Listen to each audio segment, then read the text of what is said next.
تو تربوز کے کیا کیا فوائد ہیں، کیسے اس کو استعمال کرنا ہے، کن چیزوں سے پرہیز کرنا ہے، تفصیل کے ساتھ سن لیتے ہیں۔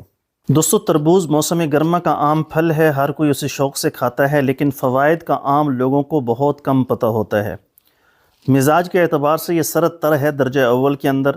اب اس کے اندر جو کیمیائی اجزاء پائے جاتے ہیں، 100 گرام تربوز کے اندر vitamin A 590 unit, vitamin C 6 ml، حرارے 28، نشاستہ 6 ملی گرام، کیلشیم 7 ملی گرام، فولاد 2 ملی گرام، فاسفورس 12 ملی گرام، نایاسین 2 ملی گرام، وٹامن بی 5 ملی گرام، یہ اس کے اندر کیمیائی اجزاء پائے جاتے ہیں 100 گرام تربوز کے اندر۔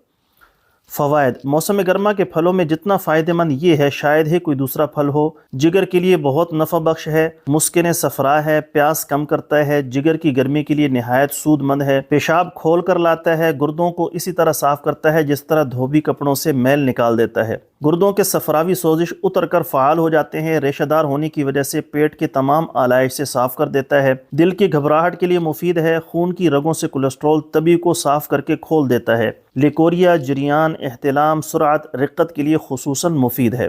یعنی گرمی کی وجہ سے جتنے بھی امراض آپ کو لاحق ہیں ان تمام کے تمام امراض کے لیے تربوز کا استعمال فائدہ مند ہے۔ اب اس کا سب سے بہترین وقت کون سا ہے استعمال کرنے کا؟ سب سے بہترین وقت صبح خالی پیٹ اس کا استعمال کرنا ہے۔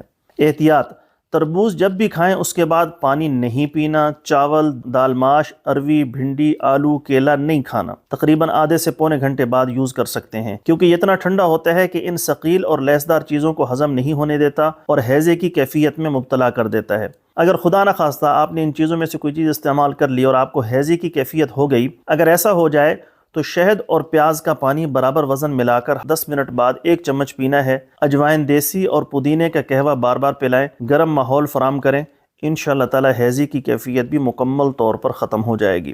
تو تربوز کا استعمال اپنی زندگی کا حصہ بنائیں۔ ابھی موسم چل رہا ہے تو ضرور اس کو استعمال کریں اور اس سے فائدہ اٹھائیں۔